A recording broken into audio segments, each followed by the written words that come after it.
Ok les amis, salut, on se retrouve pour l'épisode 2 de la série Vacances d'été et préparation de la rentrée scolaire. Donc dans l'épisode 1 on a parlé de quoi? On a parlé du fait que c'était assez important de libérer son mental, en fait d'apprendre à maîtriser son mental, et pour ça j'ai proposé de faire des petites activités où tu sors de ta zone de confort, des activités où tu te mets en difficulté mais où tu te forces à ne pas être dans le mental et à être dans l'instant présent. Et voilà, donc n'hésite pas à regarder cette première vidéo. Là on va passer sur la deuxième vidéo.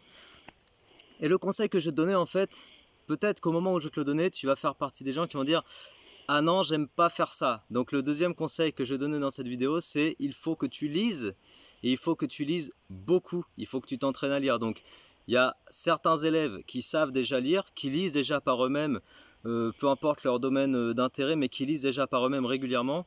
Mais je côtoie aussi beaucoup d'élèves qui m'ont dit cette fameuse phrase oh non, non, moi j'aime pas lire, non, lire c'est pas mon truc, etc.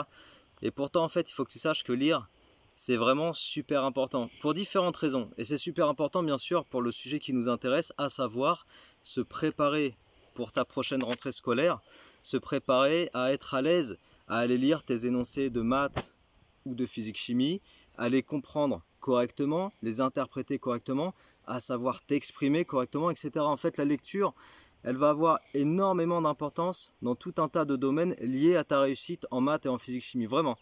Je te donne un exemple, juste pour que tu comprennes ce dont je te parle. J'ai souvent eu des élèves qui lisent très mal les énoncés en maths, par exemple, et qui lisent, prenons un cas d'énoncé ultra classique en première ou en terminale, exemple, démontrons que, virgule, pour tout x réel, virgule, nanana, nanana. C'est-à-dire que la proposition à démontrer, elle est à la fin de la phrase. Démontrons que, virgule, pour tout x réel, virgule, nanana, nanana.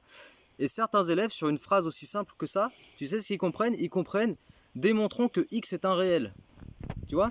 Et ça, peut-être, ça te paraît bizarre. Peut-être tu dis, non, moi, jamais ça m'arriverait. Mais je te donne un type d'exemple de d'incompréhension fondamentale d'un énoncé quand un élève n'a pas l'habitude de lire. En fait, c'est juste un exemple, mais la lecture, ça va t'apporter quoi d'autre? Ça va t'apporter l'aptitude à communiquer, parce que en lisant, tu vas enrichir ton vocabulaire, tu vas enrichir ta connaissance de la langue, la construction de phrases, la grammaire, etc. Et tu vas enrichir en fait ton aisance à communiquer. Ça va même également te permettre d'être plus à l'aise quand tu vas passer des oraux ou ce genre d'exercice d'évaluation. Voilà. Donc lecture. Alors lecture, pourquoi est-ce qu'il faut le faire pendant les grandes vacances? Encore une fois, comme j'en parlais dans l'épisode 1, les vacances d'été, c'est un moment où tu as beaucoup plus de temps que dans l'année scolaire. Là où tu es dans le tumulte du quotidien des cours, hein, dans l'année scolaire, tu es dans vraiment le brouhaha des cours. Tu n'as pas vraiment le temps de te mettre dans un roman, dans un bouquin qui t'intéresse, alors que pendant les vacances d'été, tu as le temps. On a 2 mois devant nous.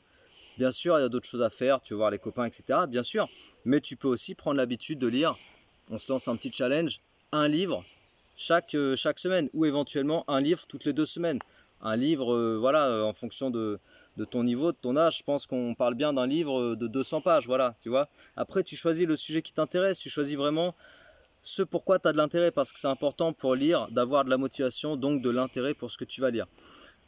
Qu'est-ce que je peux te donner comme idée? Par exemple, il y a quelque chose qui est assez répandu, c'est les bibliothèques en libre service, tu sais, les lieux d'échange de bouquins. Il y en a plein dans les villages maintenant, il y en a partout. C'est des endroits où les gens déposent des livres et récupèrent des livres. Voilà, tu peux très bien aller voir, ça se trouve, il y en a un dans ta ville ou ton village. Et ce sera un endroit où tu vas trouver un roman, un récit, un truc qui t'intéresse, et tu peux déjà aller chercher des bouquins ici. Ça peut être intéressant de faire ça. Tu n'es même pas obligé d'acheter, tu vois.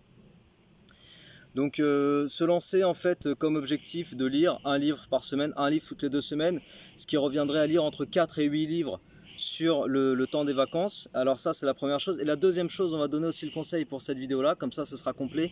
La deuxième chose, je t'encourage très fortement après, une fois que tu as lu, de communiquer sur ce que tu as lu avec les gens de ton entourage. Ça peut être la famille, ça peut être les amis, mais c'est important aussi de communiquer, d'expliquer, d'aller discuter. Ça permet comment dire, de ressortir l'idée de ta tête, ça permet de vérifier si tu as bien compris. Tu vois, toutes ces choses-là, c'est connecté vraiment avec ta compréhension des maths et de la physique. Si je prends juste l'exemple après de savoir réexpliquer un cours à quelqu'un, bah typiquement, le fait de savoir réexpliquer un livre que tu as lu, ça va aller dans le même sens à un moment donné que de savoir réexpliquer un bouquin que tu as lu. Tu vois, voilà, on est un peu dans la même thématique, on est un peu dans les mêmes notions. Donc c'est super important, une fois que tu as lu, une fois que tu as fait cet exercice de lecture, c'est super important d'aller restituer le contenu de ce que tu as lu, le réexpliquer avec tes propres mots et de faire cet exercice-là. Vraiment, tu as le temps de faire ça. Et tu verras que cette restitution dont je te parle, elle a rapport avec la troisième chose que je te conseillerais dans la troisième vidéo de la série de préparation des vacances, de la rentrée pendant les grandes vacances. Ok? Donc dans la troisième vidéo que je te ferai prochainement, on va parler d'un autre truc qui a rapport avec ça, le fait de restituer aux gens de ton entourage. Ok?